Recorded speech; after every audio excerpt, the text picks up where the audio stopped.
Well, hey there. Thank you for taking your time to stop by to watch the progress of our house project located in this beautiful city called Spokane, also known as the Lilac City. In this educational video episode number 3, we're going to show you the interior demolition progress, as well as tips and tricks when it comes to drafting, design, demolition, and more. So let's jump right into it. Sledgehammer and sheetrock. What do those two things have in common? Well, my friend Daniel has made a discovery that is a lot of fun to smack one against the other. Despite the fact that drywall was first introduced in 1916 with its original name as sacket board, this house used what's called the plaster board that we no longer use. Instead, we use the drywall or gypsum board.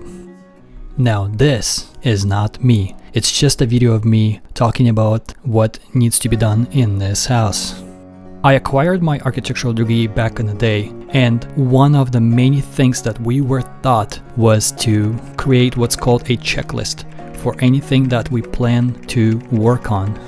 Since I am a very obedient student, I'm going to follow the suggestions. I already have created that checklist. Let me take you around the house and show you a few things that need to be done.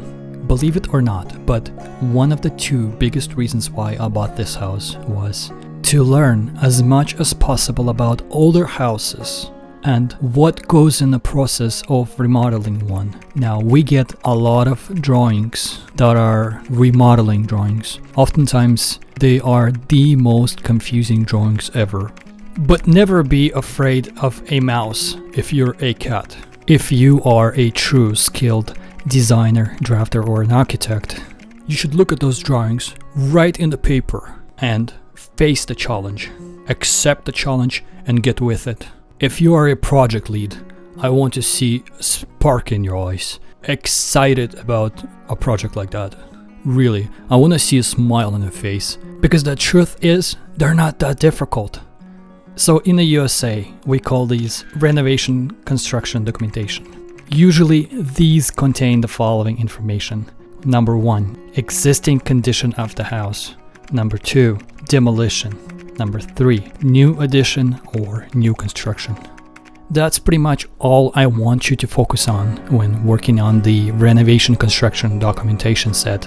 The important thing when it comes to these drawings is to gather as much information as possible from the client. We all know that clients are not always good at providing all the necessary essential information at the beginning of the project. This is one of the reasons why I ask project managers to send them a request list or checklist with all the things that we need from them in order to start a project. Once you got everything you need to jump in the project, I encourage you to sort everything out and put everything in the right folders. Name all the folders correctly. Rotate all the PDFs so that they're not upside down. If along the way your eyes have detected muddy info from the consumer or the architect, I energetically encourage you to send the client an email and have them elucidate the confusion. Before hitting that send button, please reread everything you wrote more than 3 times. Also, use free Grammarly application to catch spelling errors. English is my third language. Grammarly and I are going to celebrate our 9th year anniversary since it came out back in July 2009. Now, I lived in the USA for many months. And some of these architectural words still obfuscate me 24/7. And despite the fact that Grammarly and I went through some rough relationship, I find myself coming back to her over and over again. Don't let nobody tell you that this is alpha male issues. This is simply you trying to improve in whatever you do. I will even go as far as telling you, if you're not learning 10 new architectural, non-architectural words per day, you are missing out. Architecture is very technical, and you must have a large vocabulary. I do not care where you're from. If I was a C student throughout all these years. And if I can learn more than one language, you can not only learn a language, you could master it. There are 170 plus thousand words in English language. You don't need to know all of them. In fact, if you know 50,000, you're gonna speak really good English. If you have never lived in the United States, you probably have a very vague understanding of American construction, and that's understandable. My desire to help has pushed me towards making these videos possible. I would like to know that these videos help you see our houses, the old houses, new houses, so that you have a better overall picture of what our houses look like. If you do receive benefit from just even looking at the house from inside, do let us know so that we can continue doing these videos. And do pay attention to the details of this video. When it was doors and windows shopping time, I have gone all over the town looking for the best deals, and of course I had my measurement tape with me. What I have discovered is that nothing is really the size it claims to be. So when you're coming from metric system, you will find yourself frustrated like crazy. Now, I came from metric system. I wasn't introduced to imperial until I was in high school, and it was hard. I know the struggle. I've been there. I love the metric system. I still do. Now, dealing with fraction is hard, and on top of that, things are not actual size. So when buying a door that is 32 inches by 6 feet 8 inches or 7 feet, doesn't matter. They're not really actually that size. The door itself may be, but you gotta consider the jamb and the opening around it, the gap that you use to level the door. This is called rough opening, and this is something we should pay attention to on the construction documentation plans. So this is my brother-in-law Ivan, and he was the one who suggested to remove the bearing wall down on the main level, and because of that we had to install this huge beam which he's currently sitting on. This was a lot of fun. Good morning, world. We're with Cole. He's a professional Canadian American. That's right. Let's go inside, Cole, and let's show them how. Let's go check it out. Check out this plumbing. How much work this is gonna be. So the first thing that Cole noticed is that this guy is leaking water. And it's an S-trap.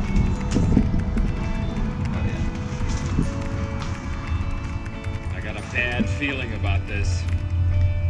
Cole, what do you think about like relocating this stuff over here to have like an island and put the sink in here? Yeah, you could do that. How much room is it cost? Oh yeah, there's plenty of room. It wouldn't be that hard to do. And even if you had to do, you have to do an island vent, like I was explaining to you, and this is not very far from it. Okay. And this is already not correct because there's no vent. There's no vent pipe in the wall. Right. And this is 1.5-inch pipe, and the maximum length of an 1.5-inch trap arm is 36 inches. And this is much further than 36 inches from that vent. I'm assuming that this is going to be the vent. So we would, to do the island vent, we would bring the drain up right there and loop it back down the vent over to connect over here, so that it's Would that vent tap into that one, or? yeah, it would just tie it into that. Would it happen underneath, or did you have to like tap it into? No, we'd bring it. So we'd bring it up through the bottom plate, and then just tie it in. I mean, you could even. So this is an 1.5-inch T. You could even just put a 1.5-inch male adapter threaded into that, and that would be sufficient. Could it be plastic? Not. Yep. Yeah. Definitely plastic. Okay. Yeah, I would do it in ABS or PVC. That was my friend Cole with Plum Zebra. And now let me take you around the house and show you what we're up to. So in the second bedroom, we had a small old wood window, and obviously it had to go, especially the fact that it was not on center. So we're gonna put in this new double glazed window because that's today's standards. Everybody wants bigger, better window, right? More natural light you have, the better. Ivan was over here cutting wood with just a hand saw by hand. He likes doing that. It's a good workout. And here I'm just showing a little process of how to frame it. Now you'll notice right away a big mistake we did. I don't even remember what happened there, but somehow we end up with 3 2x4s, which is not done correctly. We're gonna completely redo the whole thing. So we're showing you how not to do it, I guess. And then later I'm gonna show it to you in AutoCAD how to properly do it. So what I like to do is, before I jump into anything, and this is for educational purpose too, you have to reference to the code and to see how big your header has to be. And so here you can see that I drafted it up before or after we've already done it. So then we had to like change it, and you'll see I call out the 2x10 or 2x8 or double 2x8 header, and I think 2x8 is the minimum we could do. I think we did all the foam insulation stuff, all the sheetrock and all stuff, and then I had to tear it down and replace the header because to show you how not to do it if you do not use the code and if you don't have the general construction knowledge. This is probably something you're gonna end up with. This is how not to do it, a video, and then I don't know if I have the footage of how to do it, but before you jump into this, think everything through. And never ever do vapor barrier inside of the house. Always goes on the outside.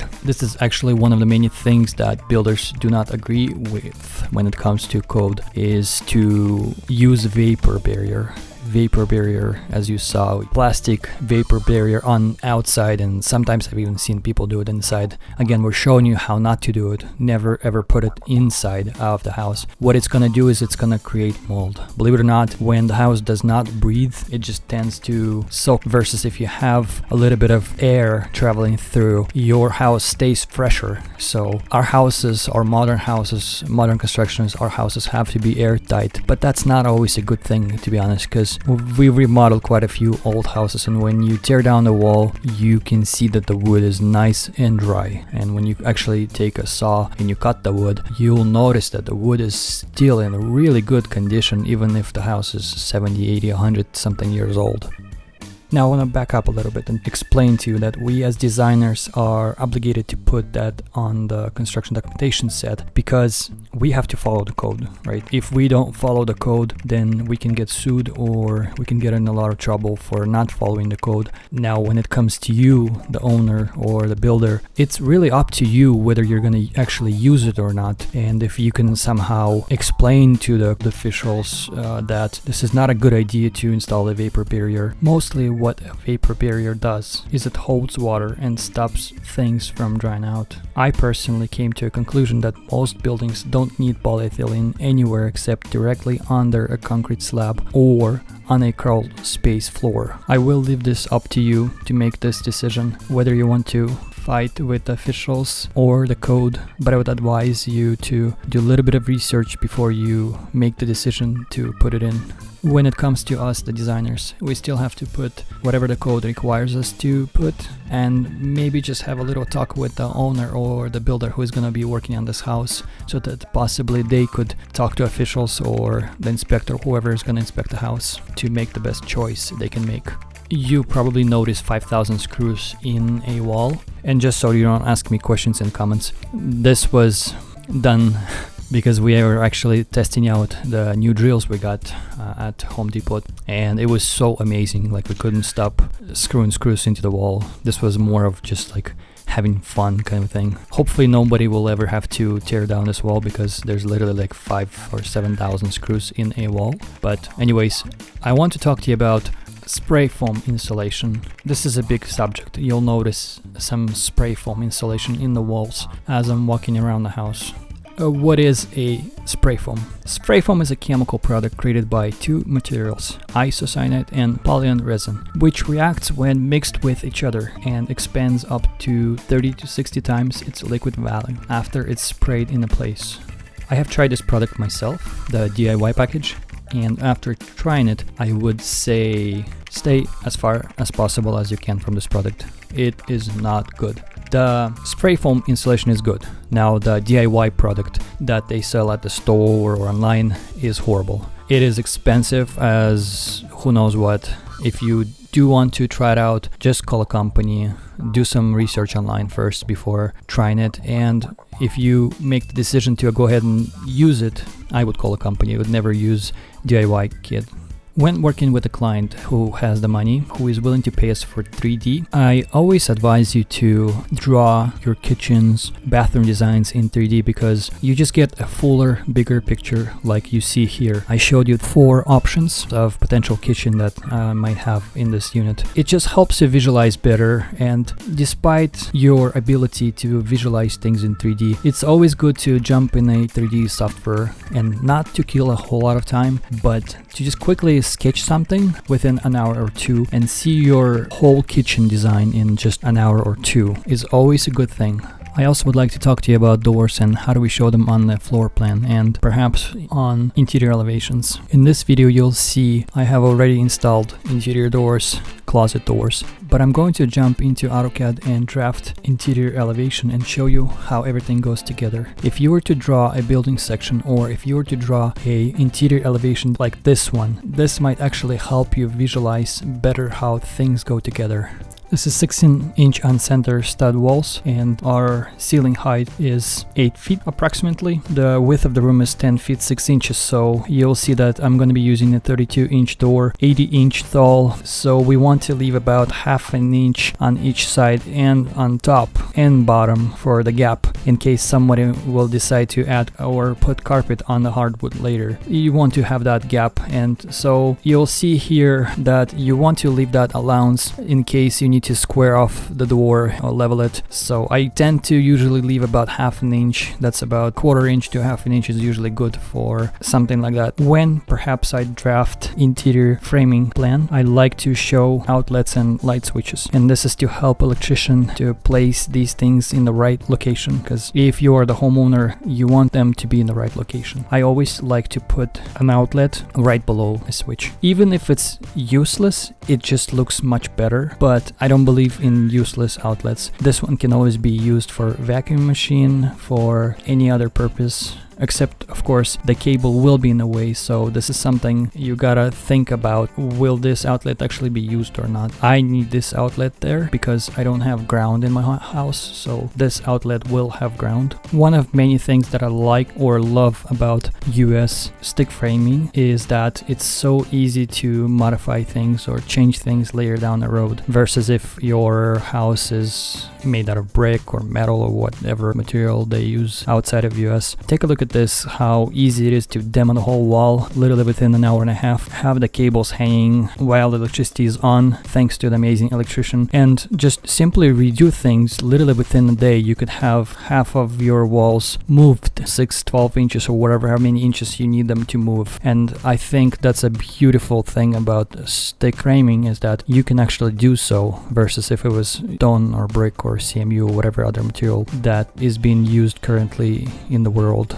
But it's time for me to wrap up this video and just kind of inspire you to do a good job in whatever you do. Whether you're a designer, builder, homeowner, doesn't matter who you are. Whatever you do a really good quality job, because essentially when you're doing any type of work, you're not really only doing it for yourself, but you're doing it for people who are going to be enjoying the space with you. Or if you sell this place, then whoever's going to live there after you are also going to enjoy this space. So do your best. If you're a designer, especially, the more thought you put into the process of designing this house, the better it's gonna turn out, and everybody's happy. It's good to be happy, and if you're part of the reason why someone is happy, it's gonna make you even happier. So do a really good job. I encourage you all to do as much research as possible on all subjects about everything. Literally, before you jump into anything, do a lot of research, because there's a lot of data on the internet or in books, archives. It's just a matter of going there and reading it and making a beautiful summarization and coming up with the best decision you can come up with.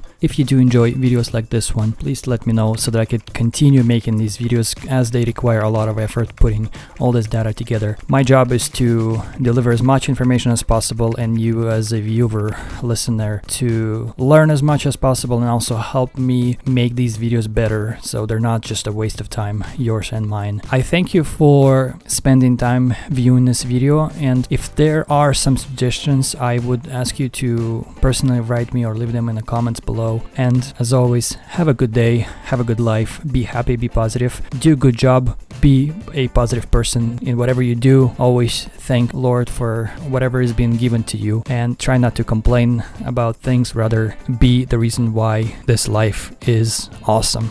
Again, with you was Ed. Have a wonderful rest of your day. Adios, goodbye, пока.